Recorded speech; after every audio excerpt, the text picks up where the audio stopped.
And now this is not coming out.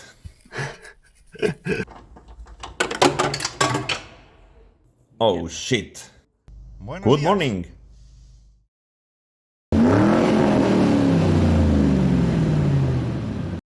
Hi everyone, welcome to a new video.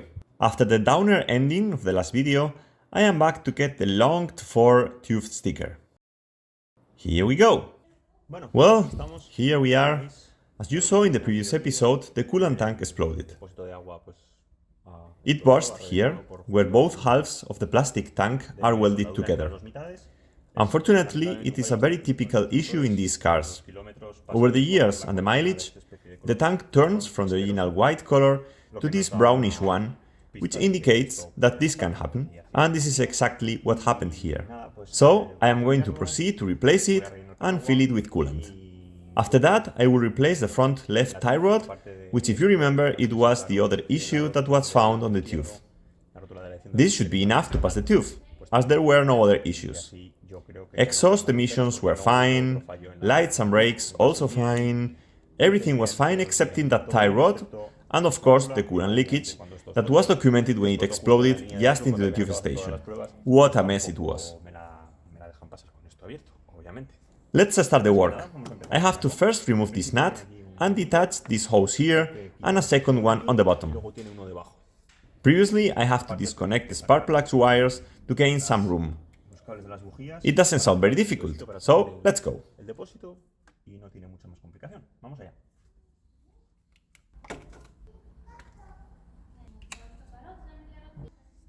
Have a look at the wires. That's why there is this cover on them. Some kind of animal was here having lunch. By now I am cleaning this with brake cleaner to remove the rest of coolant.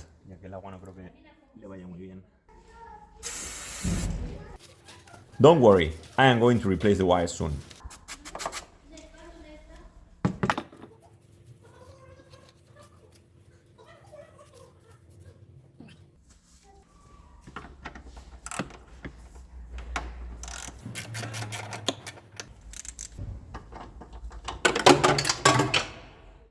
Oh shit.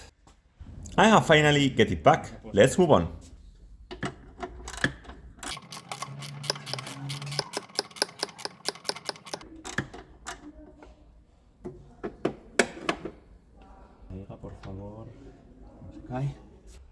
I don't have any better tweezers than these, so let's see if I am able to open the clamps.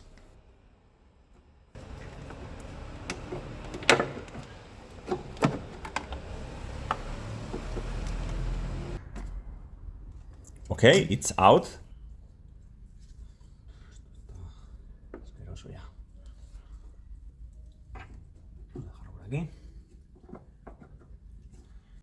This half is attached to the car with a couple rubber bushings, so just by pulling it comes out.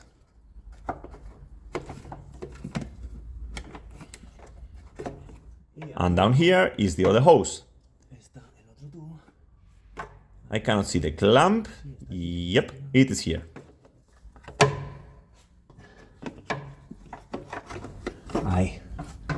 Like this, I have much more space. I need to buy some proper tweezers, as with this is a bit difficult, but it works.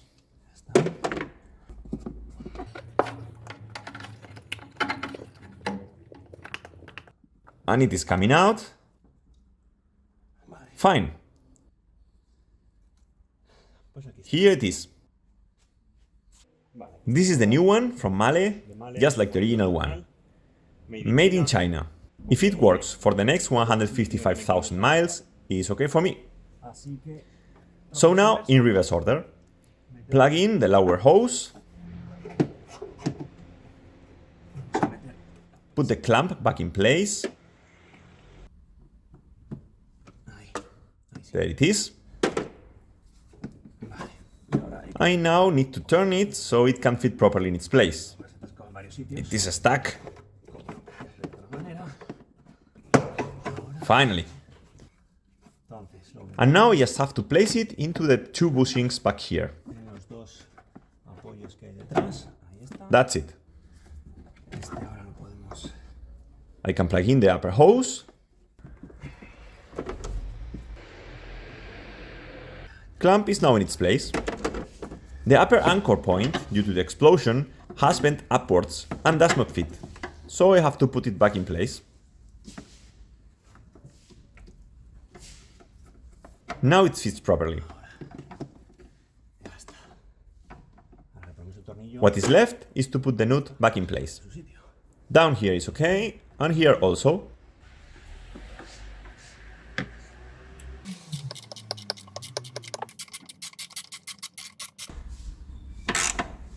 That should do it. Perfect. Now it's time to fill all the coolant that is gone.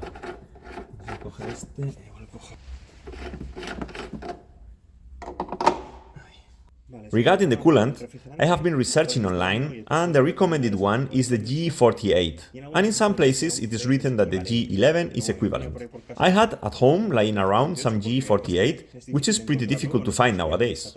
I don't know if this is discontinued or what, as it seems that it has been replaced for the G64. So well, as I said, I had this already at home, so I will fill the tank with this. Then I will start the engine and let's see if I have to bleed the circuit or not.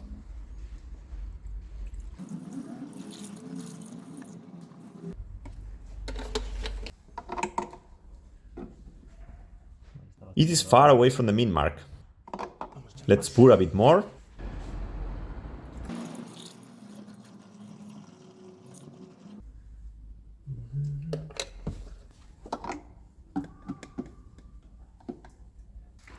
This should be enough. I am starting the engine in case the circuit has to be bled, and if so, I will pour more coolant.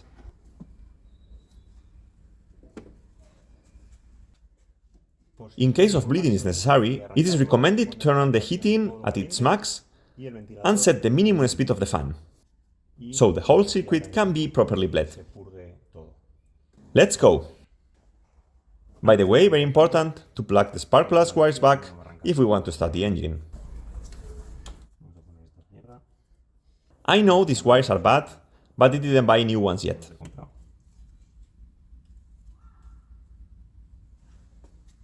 Now the engine can be started.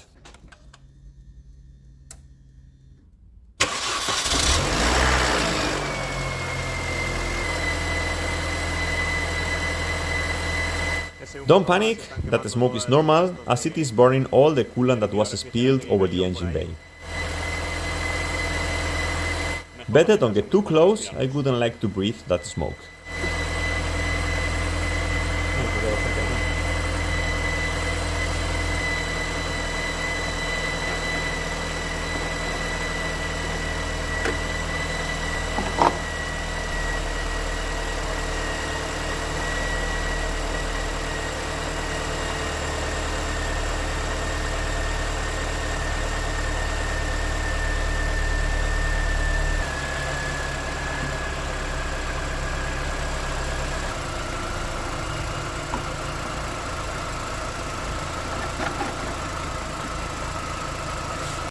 Well, I have just turned the engine off. There is already some smoke here and there. As far as different parts of the engine are getting temperature, there are rest of coolants that are getting burned, so it is normal. I am getting poisoned here in the garage, so I am taking the car outside. I will turn it on until it reaches the operating temperature, and I will check if the level drops or not. Right now it is at the maximum mark. Once the level doesn't drop, and it has reached the operating temperature, it's time to turn the engine off and leave it cool down until next day. If then the level has dropped, which is quite normal, just fill the tank until the maximum and that's it. Well, after letting the engine reach the operating temperature, the level was going up and down while turning the engine on or off, which means that there is air inside the circuit. It seems like it lost more coolant than I thought. Here on the front, over the radiator, there is this bleeder, which you should open with a screwdriver until you hear air coming out. At some point there will be air and coolant with bubbles coming out until there is only coolant coming out. Then it's time to close the bleeder, and this should be enough. In my case I have poured with coolant a few more times, and as you can see it is right now under the min mark. Bad news is that I ran out of coolant, so I am turning the engine off and let it cool down.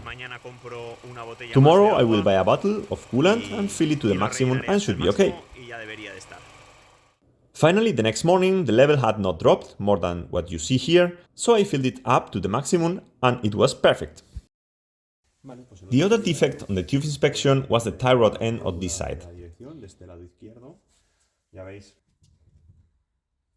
You can see there is a bit of play.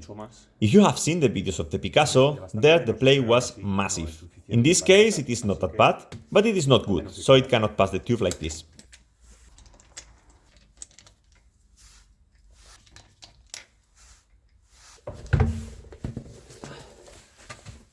Well, I am replacing the tie rod end, which means loosening here and also here on the knuckle side.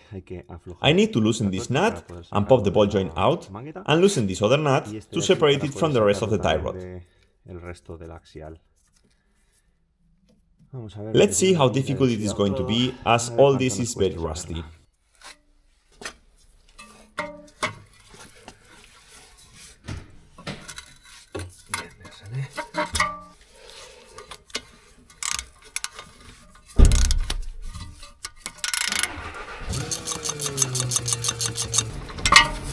Before removing the nut completely, I am trying to loosen the nut on the other end of the part. I apply WD-40 to see if it helps the nut to turn, since everything is very, very rusty.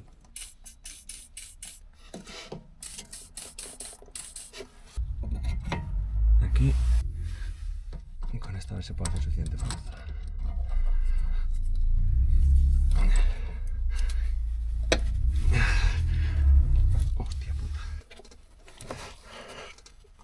Oh boy!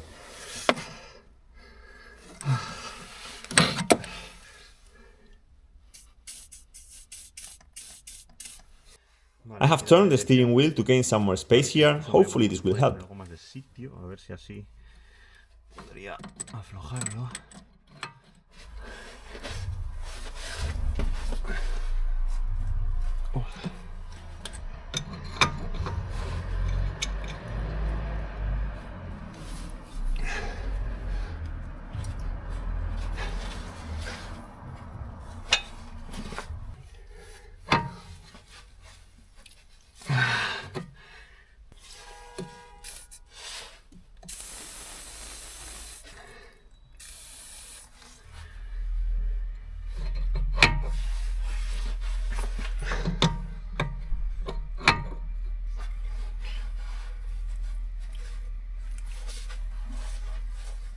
Buah, no way, no way. I am afraid that I am going to replace the whole tie rod, so I am removing the nut and popping this ball joint out of the knuckle.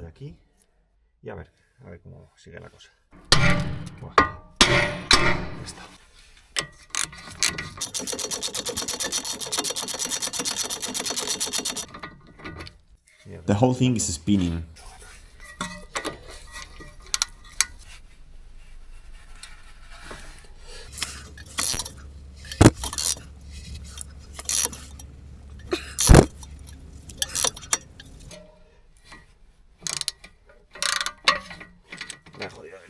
Well, yes, I have finally rounded the head of the ball joint where I have the Allen key inserted. This car doesn't love me. After trying to see if any other bit could be inserted, I have no choice but to take action. The nut is not cooperating, so I have to bring the heavy artillery. Googles, very important.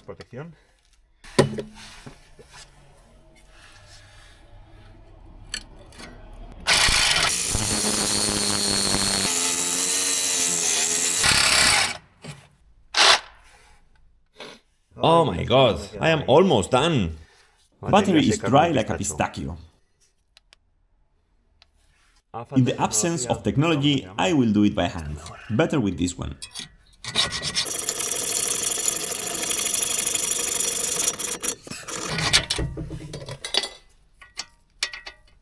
And now this is not coming out. I am such an idiot. I should have cut on the upper side.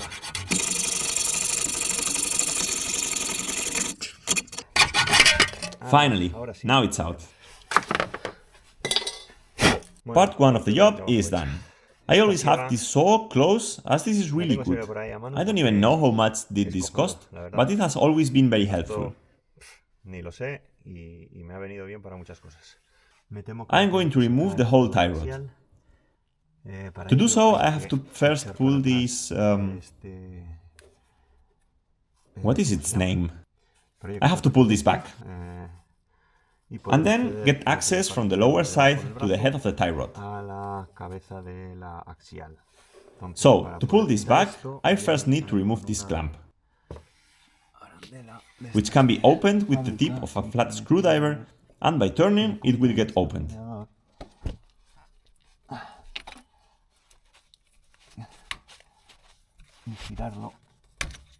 That's it.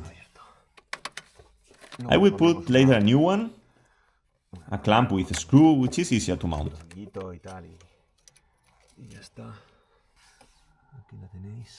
Now I can just pull the bellow back.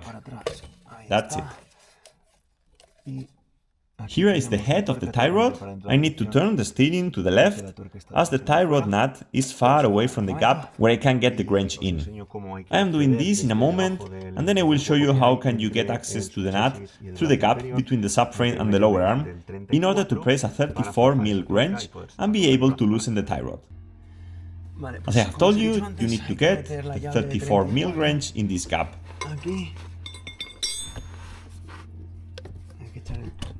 Pull the bellow back, place the wrench, and loosen the tie rod.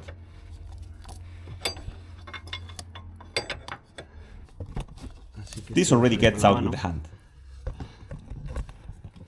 Sorry for the quality of the video, but there is not much space here to record and get the tools and also me in between. I will show you right now how it looks like. This is the end of the steering rack where the tie rod is attached. And this is the end of the tie rod with a 34mm nut, which needs to be loosened by getting the wrench placed through the gap between lower arm and subframe. As soon as I get the new part, I will show you how to prepare it and to mount it back in the car. Here you have the old tie rod, and inside here is the new one. First things first, I need to disassemble the new one to be able to mount the new bellow on it, which is here. There it is. As this one is not rusty, it comes out with the hand without any effort.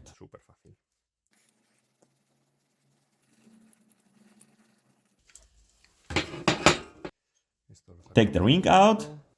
Be aware that the ring comes with a chamfer on this edge that has to face the nut. Ahí veis el chaflán, pues la parte con chaflán tiene que ir hacia la tuerca. Sacamos la tuerca. Now the bellow comes in place. The bellow comes with both clamps. The big one I am not going to use it, since I am using a clamp with a screw. I don't have the tool for pressing this kind of clamps, not a big deal. And there you have the small one. Put the tie rod inside the bellow and pull.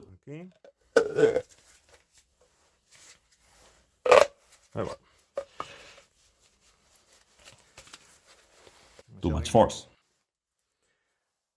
As you can see, it must remain there, close to that groove, just like the old one. Exactamente como venía anteriormente.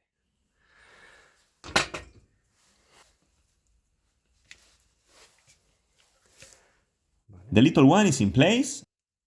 I didn't even need any tweezers, just by hand. I will put the big one once I get back to the car. What I am doing now is to put some grease on this area. This is the grease recommended by BMW.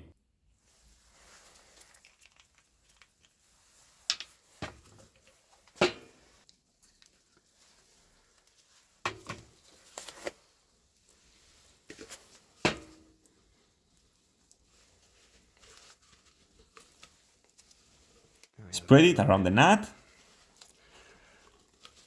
This could be easier before putting the bellow.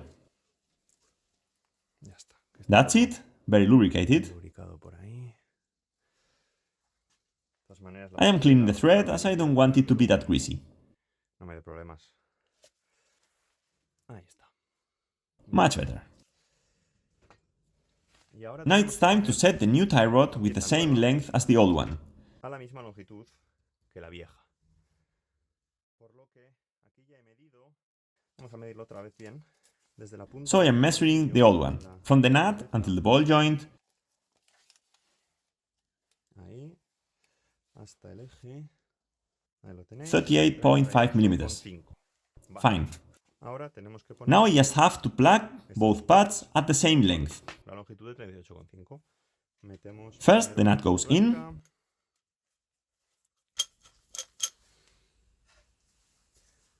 Then the ring with the chamfer facing the nut. And now the tie rod end.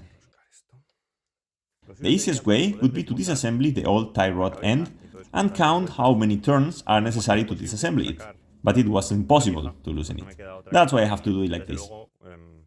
Of course, when I have completely renewed the whole front axle, I will take the car to the shop to be properly aligned. But until then, this should be enough. Let's measure it. It is about 39 millimeters. I need to turn it a couple turns more.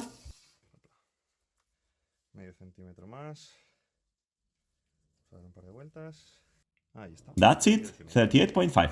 Perfect. Last thing to do is to tighten the nut.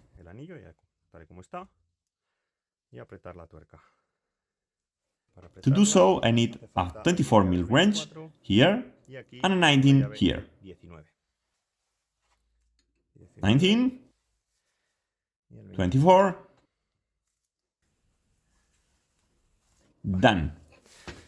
We are done. Let's go to the car and put it back in place. Before mounting the tie rod, I am going to spread here also a bit of grease. Vamos a echarle un poquito de grasa también a esta zona.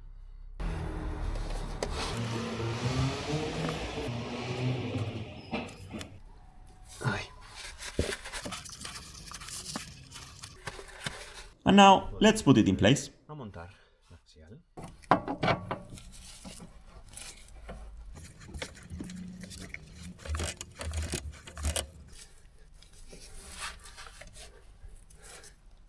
It is fully seated. As I did before in the disassembly, I just have to tighten it with a 34mm wrench, placing it of course between the subframe and the lower arm. I think the torque spec is 59 foot-pounds, but as I don't have a suitable torque wrench, I will just tighten it by hand. Debería ser suficiente. Perdón, llave del 34, no del 36. Vale, ahí. That's it. Just fit the bellow into the steering rack.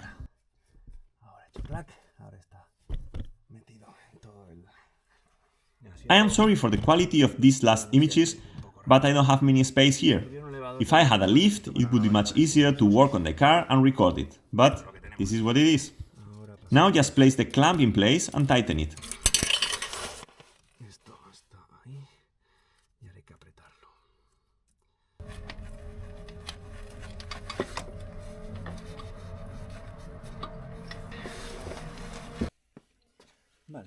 It is time to mount the tie rod end into the knuckle.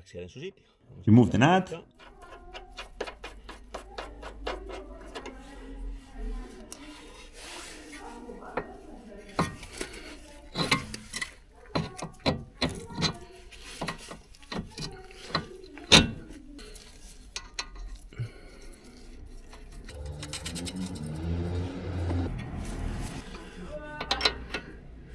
A 15mm wrench is the one that fits. It is already spinning, so I have to grab the Torx bit.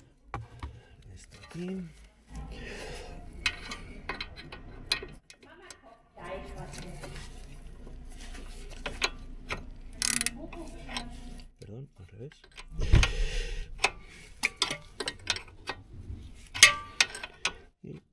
Tighten it gently.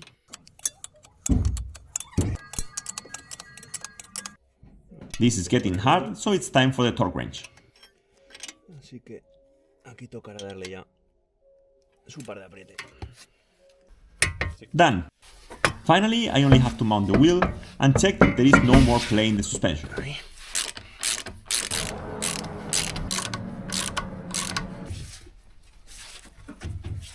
Perfect. Buenos días. Good morning.